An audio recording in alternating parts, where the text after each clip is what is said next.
So we are the Blackstocks. I'm Nick, and this is Rachel. And we met at Eastern Michigan University. We met in college through Campus Crusade for Christ, our crew. We've been married for almost 9 years now. So one of the biggest blessings that I have felt being married to Nick is just how much he does care. He would say that he's not, a very how do I want to say this? Outgoing person. He could be shy at times, but he is extremely caring towards people, and especially towards myself and our children.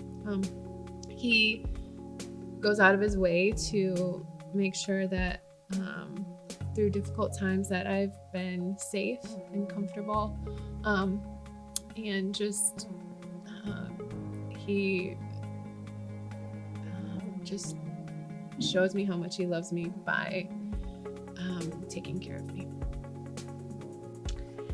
To be honest, one of the first things that popped in my mind is that Rachel makes me look good. So, and what I mean by that is I just cannot wait to take Rachel and introduce her to people I work with and friends, and it doesn't matter who it is. I'm just excited. I just can't wait for opportunities to be able to bring Rachel and just to see how lucky I am, see how blessed I am to have such a wonderful woman, and I don't have to explain it. I don't have to say why. They know when they meet Rachel and talk to her. So it's one of the things I love.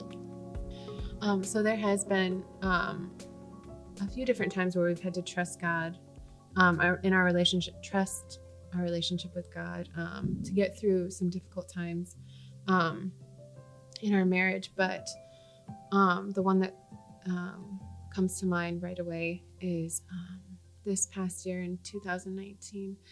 Nick and I went through something that we did not expect. When you're young, you don't expect to, and young and healthy, you don't expect to become sick. It's not something that you think about. You think it'll happen, down the road. And this past year, I had become really sick, and we just had to trust God that no matter what happened, whether I stayed very sick, or if I had passed away, but through the grace of God, I am okay, I'm healthy, I'm doing much better, that everything was going to be okay. And Nick, one of the things I look up to him the most is his strong faith, and how he knew everything was going to work out and how it was supposed to be, and trusted God no matter what happened, whether I stayed very sick or I was not here. And we just had to make sure that we continued to pray, and that we trusted that God was gonna carry us through this difficult situation, and He has, and He will continue to. Just one thing I'm going to add to that is that I think Rachel sometimes has a feeling that it's easy for me. It just comes natural to be calm and tell her everything's going to be fine and truly mean it. But it's not always easy. It's not always just the first thing that comes to mind. So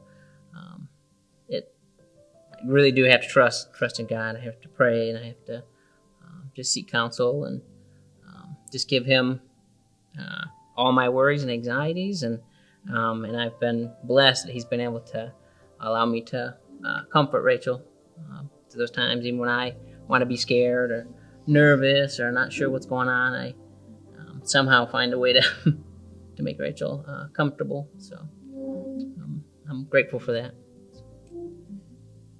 Yeah, I think in similar to trying to, I guess, put on a brave face for Rachel and to be genuine about it.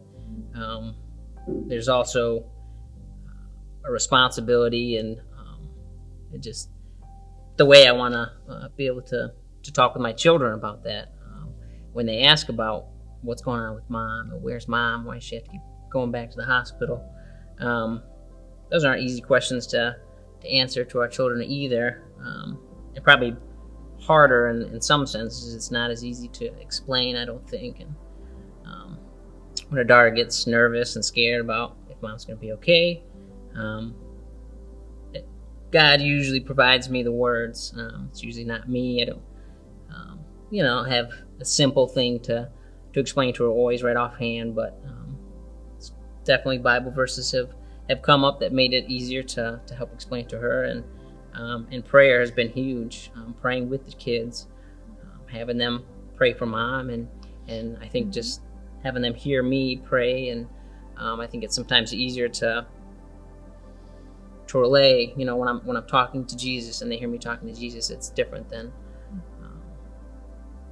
me talking to them. They hear me talking to God, and I think they get more out of that than just me trying to explain it to them one-on-one. So it certainly has grown our relationship, I think, my children and I, and I think they've certainly learned something through it. I hope so anyways. And again, it wouldn't have been able to do it on my own. It's through prayer and through reading scripture and just trusting in God and his plan. So there were a couple of Bible verses that did stick out to me while I was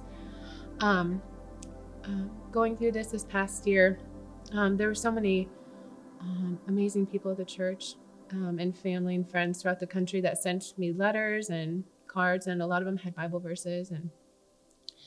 And the one that sticks out the most, and Nick has shared with me and other close friends here, is Philippians 4:6-7, and just to not be anxious about anything, but through prayer and petition, submit your requests to God. And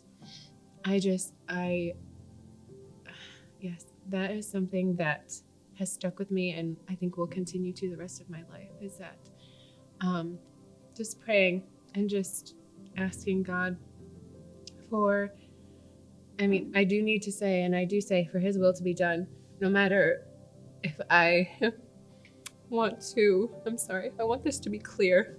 Okay.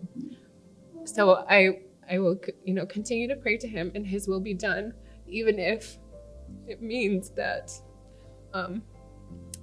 I will not be here as long as I thought I would be on earth, or I might not,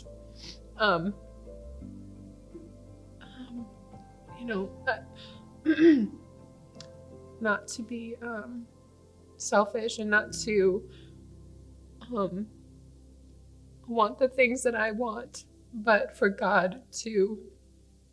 his glory to be known through all of this, and that our kids and that Nick know and sees just how amazing God can be and what he has done for us, and to continue to pray that happens, and to not worry. That is something that I've always struggled with, and so that Bible verse helps me definitely get through that. So a piece of advice that I would give to someone who's about to get married or engaged is that it's not happily ever after. It's not this person that you just are so excited about and just know it's going to be amazing and you're going to love each other to the day you die. It is. Those things are true. Absolutely, they are. But it's not. Hopefully, you understand. It's not like it is in the movies where it just is rainbows and just happiness forever from for the rest of your marriage. It's not going to be like that. There's certainly things that you wouldn't trade anything for, and have a lot of happy memories and things that make you just glad that you did and blessed that you found the person that you're going to spend the rest of your life with. But I would just remind you that we're sinful people, and we're often selfish people, and I think just one thing that comes to mind is in order to try and negate some of those things that get in the way of selfishness is humility, and just the example that Christ lived in order to be humble people, because You're going to be spending all your waking moments and sleeping moments with the same person for the rest of your life, and you're spending more time with them than anyone else. And it gets hard sometimes. You don't always agree, and you want to be right, and you become selfish. It's hard to not be selfish, to want what's right for you. So I would just encourage you to realize that it's going to take work. It's not going to be easy, and to practice humility as often as you can. One piece of advice I would give to a newlywed couple or people who are about to get married is, excuse me, to continue to spend quality time together. I know that is something that is really important to Nick, and it is to myself. It's not something that I've been perfect at, but that is definitely something that I feel like will make a big difference in your marriage.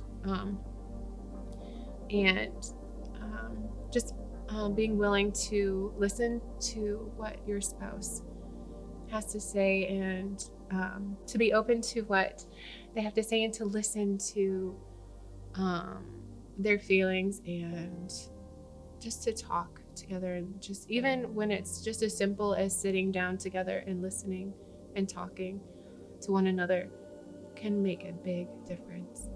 And we've seen that in the times that we've been able to really spend that quality time together.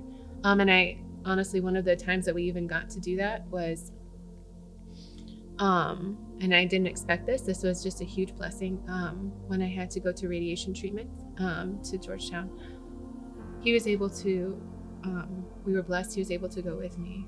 And we got to spend a lot of quality time together, a lot of time alone most days, that we wouldn't have had otherwise. So honestly, during those 7 weeks, I felt, I just felt really close to him. I felt like we got to have a connection that, like I said, we wouldn't have had